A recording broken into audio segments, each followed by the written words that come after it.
ଖାଲି ଚଳୁ କରିବା ସହ ସମାନ। ଠକି ଫାଟି ସେ ମାଲାମାଲ ଆଉ ଆମର ଏଣେ ବାଜି ଦେଲା। ଆଜ୍ଞା ହଁ, ସମସ୍ତ ଅଭିଯୋଗ କ୍ରମେ ଆଜି ତାଙ୍କ ପାଇଁ ଅଦାଲତରେ ଏକ ହଟ୍ ସିଟ୍ର ବ୍ୟବସ୍ଥା ହୋଇଛି ତାଙ୍କ ସତ ମିଛ ଧରିବା ପାଇଁ।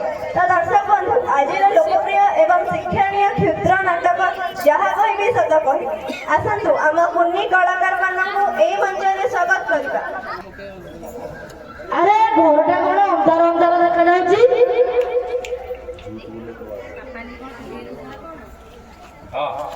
ଆରେ ଘରଟା କଣ ଅନ୍ଧାର ଅନ୍ଧାର ଦେଖାଯାଉଛି?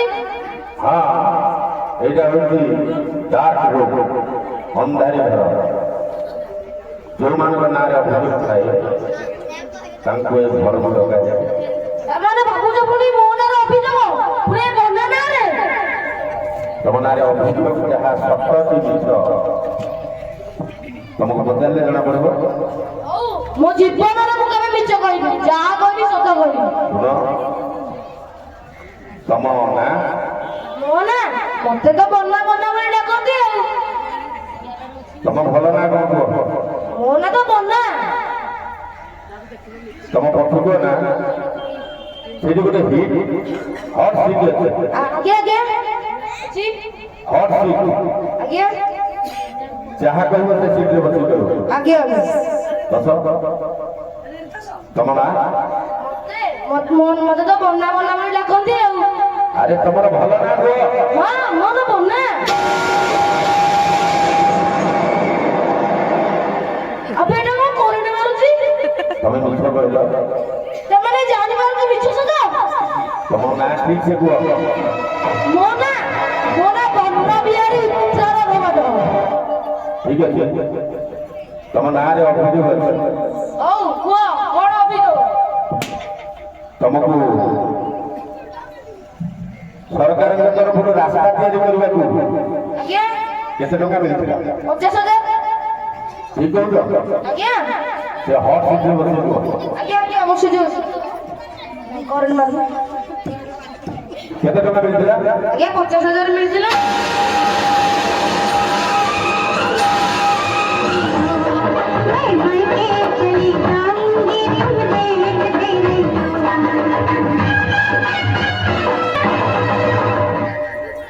ହଟ୍ ସିଟ୍ରେ ବସିବ।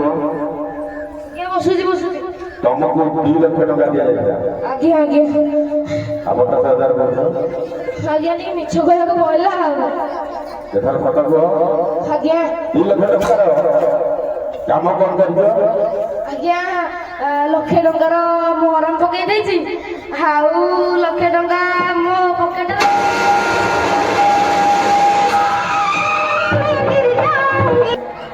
ଏଇ କଣ କରେଣ୍ଟ ମାରୁଛି ଆଉ ଥରେ? ପୁଣି ମିଛ କହିଲ। ଓହୋ ତମେ 20,000 ଟଙ୍କାର ମାଟି ପକେଇ ଦେଇ 1,80,000 ଟଙ୍କା ପକେଟରେ ପୁରେଇଛ। ଆଜ୍ଞା ଆଜ୍ଞା ଏବେ କୁହ, ଆଉ 1,80,000 ଟଙ୍କାର କାମ କରିବ ତ? ଆଜ୍ଞା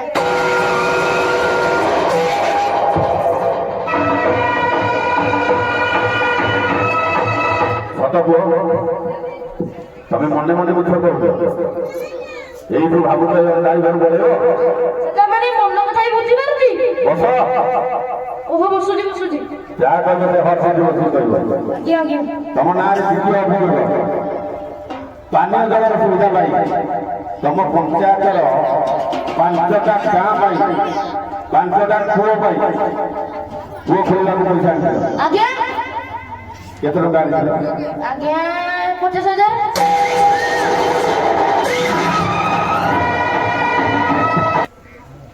ଯାହା ବସିବ, ଯାହା କହିବ ସିଟ୍ରେ ବସିବ କୁହ।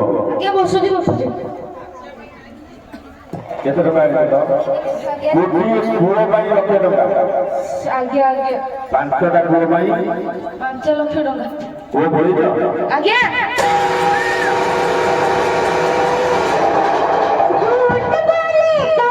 ପୁଣି ମିଛ କହିଲ। 5ଟା କୂଅ ପାଇଁ କଣ କଣ କରୁଛ କୁହ? ଆଜ୍ଞା ଗୋଟେ କୂଅ କେନ୍ଦୁପଡ଼ାରେ ଖୋଳିଦେଇଛି, ଆଉ ଗୋଟେ ଠାକୁରପାଳରେ, ଆଉ ଗୋଟେ ନୂଆ ଗାଁରେ, ଆଉ ଗୋଟେ କାଲୁରରେ, ଆଉ ଆମ ଗୋଟେ ପାଠ ସଂଗଠନରେ ଆଉ। ଠିକ ଠିକ କୂଅ ଖୋଳିଛ ତ? ଆଜ୍ଞା ସତ କହୁଛ? ଆଜ୍ଞା ବସିକି କୁହ। ଆଜ୍ଞା ବସୁଛି ବସୁଛି। ଏ 5ଟା ଗାଁ ଗାଁରେ 5ଟା କୂଅ ଖୋଳିଛ? ଆଜ୍ଞା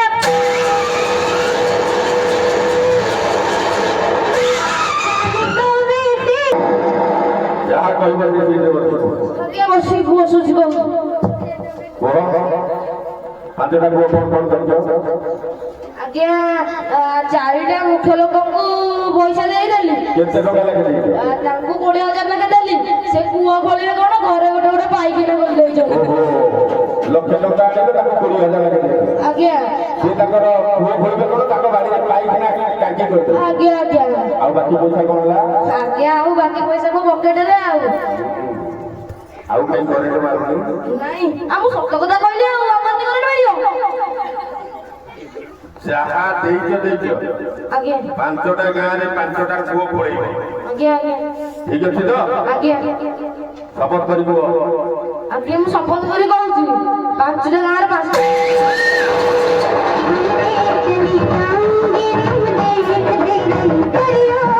ଶପଥ ନେଲି ତମେ ମନ କଥା ବି ବୁଝିପାରୁଛି ତମେ ମନେ ମନେ ସତ ଶପଥ ନଉଛ କି ମିଛ ଶପଥ ନଉଛ? ହଟ୍ ସିଟ୍ କରିବ। ବସିକି କୁହ କୁହ ପାନୀୟ ଜଳର ସୁବିଧା କରିବି, ପାନୀୟ ଜଳର ସୁବିଧା କରିବି, ଜୀବନରେ ଆଉ ମିଛ କରିବିନି, ଜୀବନରେ ଆଉ ମିଛ କହିବିନି, ଆଜିଠୁ ସତରେ ଚାଲିବି, ଆଜିଠୁ ସତରେ ଚାଲିବି, ଜନମଙ୍ଗଳ ପାଇଁ କାମ କରିବି, ଜନମଙ୍ଗଳ ପାଇଁ କାମ କରିବି, ସତ କହିବାକୁ କିଆଁ ଡରିବି, ସତ କହିବାକୁ କିଏ ଡରିବି, ସତ କହି ପଛେ ମଲେ ମରିବି। ସତ କହି ପଛେ ମଲେ ମରିବି।